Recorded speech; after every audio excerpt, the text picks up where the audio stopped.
And Moses' big thing is he had an attitude of excuse. He told God, I'm not good enough. He was full of excuses. Why? Because he didn't believe in himself. He saw the flaws where God saw the greatness. Our attitude sometimes will block us from seeing just how gifted we are. And he had that I'm not good enough. When it says in Exodus 3:11, but Moses said to God, who am I that I should go to Pharaoh and bring the Israelites out of Egypt? He had no confidence in himself. Then in Exodus 4:10, he says, pardon your servant, Lord. I have never been eloquent.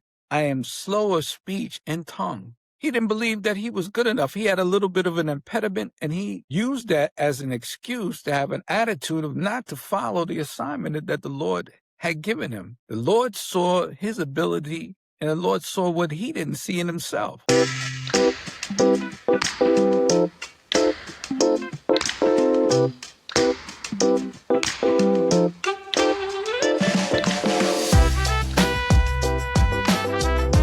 Hey, this is Ramos from the Bold Lounge. And as I was writing my book entitled A Heart for God, One Man's Message to Men, as I'm going through the chapters and I'm redefining and I'm reworking and adding and subtracting some things I want to talk about and speak to, when it comes to men in general, whether old, middle-aged, young adult, or youth, we're suffering with an attitude issue.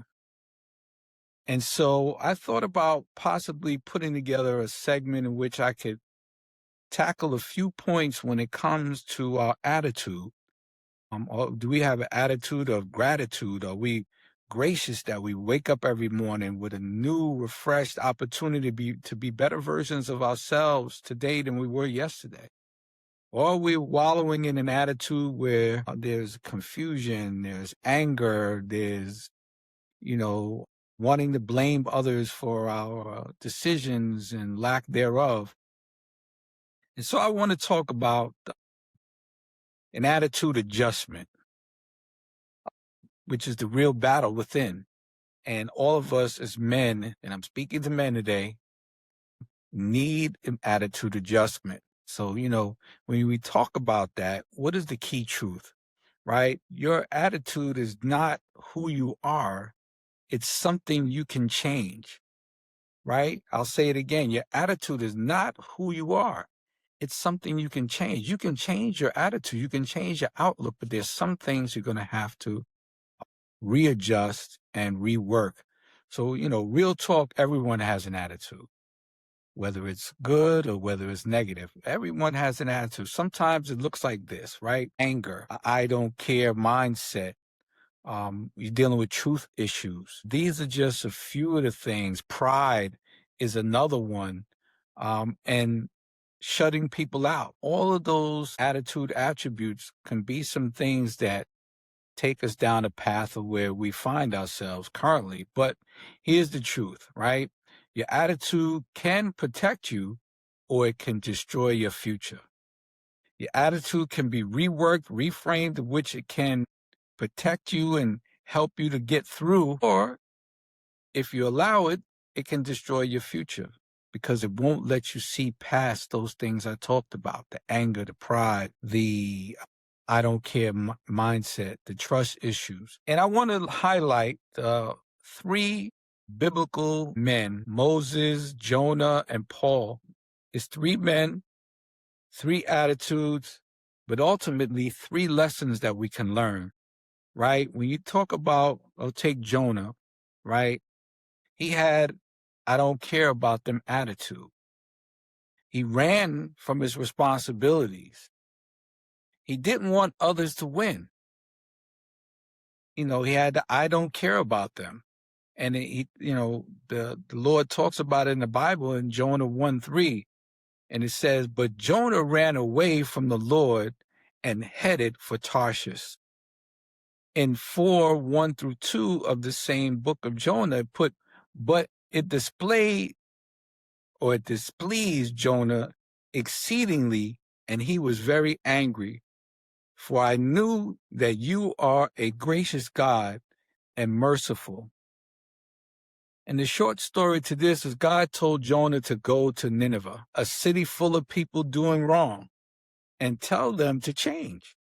God sent him on an assignment, but Jonah didn't want to go. Why? Because he didn't think they deserved a second chance. Wow. How could he cast that kind of judgment? He doesn't have the power to judge. Only God has that power. So instead of going where God told him to go, he ran in the opposite direction. He got on a boat trying to escape responsibility and ended up in the middle of a storm. And this is where it gets good. Jonah didn't just run from God, he ran from purpose. God gave him a purpose. He gave him an assignment, and he ran from that. And his attitude almost cost him everything. And when I talk to young people, the point I want to make for youth is that Jonah's issue wasn't ability. It was attitude. There's that word again. He didn't care about people. He didn't want others to win. He didn't want to see people change. And that attitude led him straight into trouble. And don't let your attitude push you away what could change your life. There are opportunities for us everywhere, but if our attitude isn't right, we can miss it. And that can impact the rest of our lives. Then we talk about Moses, right? Everybody knows a little bit about Moses from the 10 Commandments, or those of us are biblical scholars and read, we know Moses' story. And Moses' big thing is he had an attitude of excuse. He told God, I'm not good enough. He was full of excuses. Why? Because he didn't believe in himself. He saw the flaws where God saw the greatness. Our attitude sometimes will block us from seeing just how gifted we are.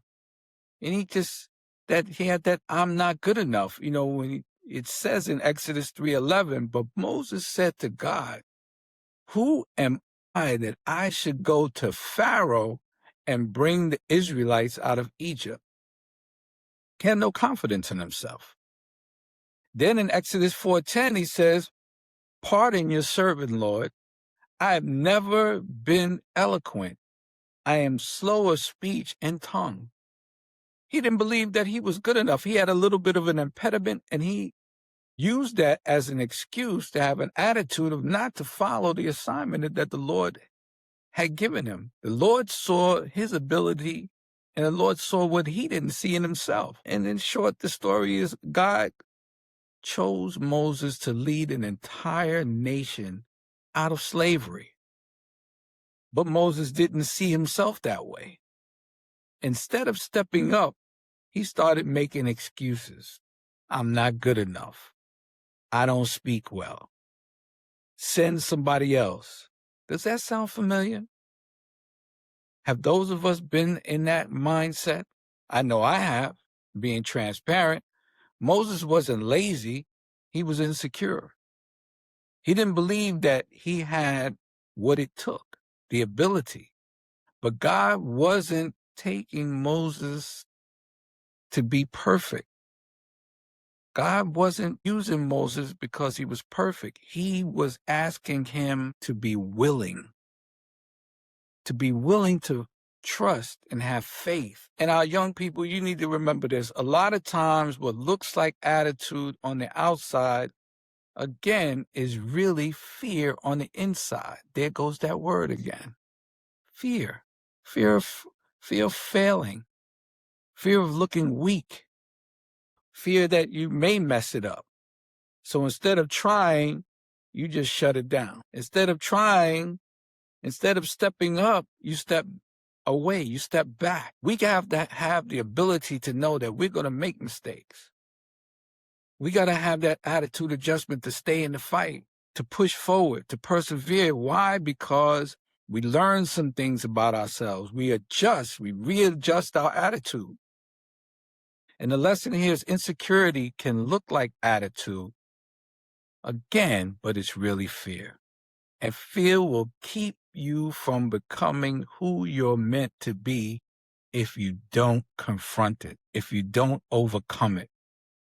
And then we talk about Paul. Paul was, before he became Paul, he was Saul. He was persecuting Christians.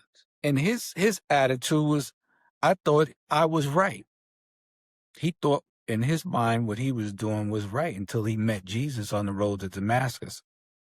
And he was going hard in the wrong direction because he thought he was right. In Acts 8:3, it says, but Saul began to destroy the church. Going from house to house, he dragged off both men and women and put them in prison. In 9:3-6, it says, as he neared Damascus, a light from heaven flashed around him. Saul, Saul, why do you persecute me?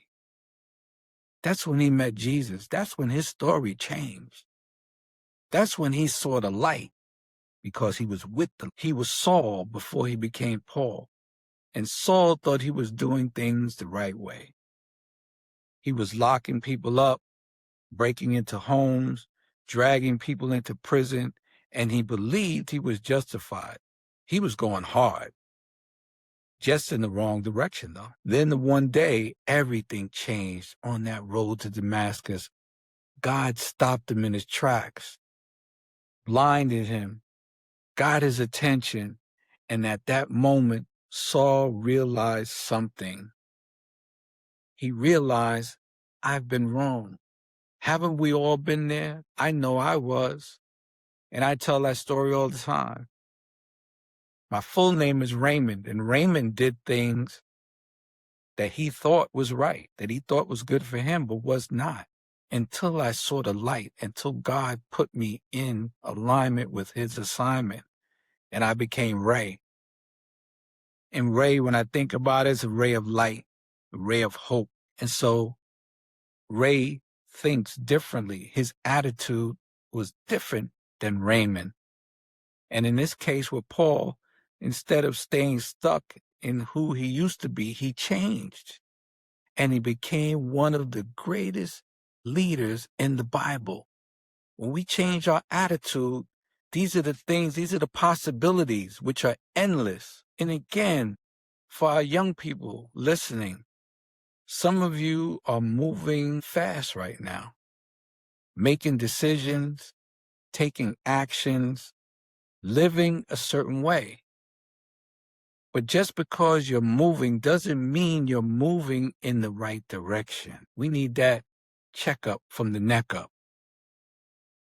So the lesson here, as I recount, is you can change your direction at any moment.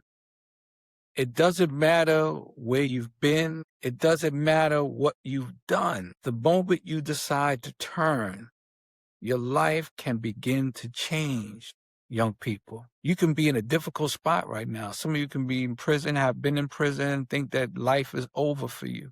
But it can change. You just have to be willing, and you can change at any moment. Let's work on our attitude. And I want to leave you with some reflective questions, right? What attitude do you struggle with the most? Where did this attitude come from? And how has this attitude affected your life? When we have a shift, you understand that there's one attitude I need to change. When you have a shift, you say to yourself, there's one action I will take this week. And I'll leave you with this thought. Your past may explain your attitude, but it doesn't have to control your future. It may explain how you got to this point, but don't let it control your future, because each and every one of us has a purpose that God has given us. We just have to do an attitude adjustment. Thank you for this time that we come to the Bold Lounge. I'll be putting out lessons like this. I feel a pull to really not only bring positivity and bring positive words and phrases, but kind of break it down so that we can begin to have that discussion. So I hope this has blessed you. And once again, this is Ray Ramos from the Bold Lounge. Believe, overcome, lead, and eventually deliver.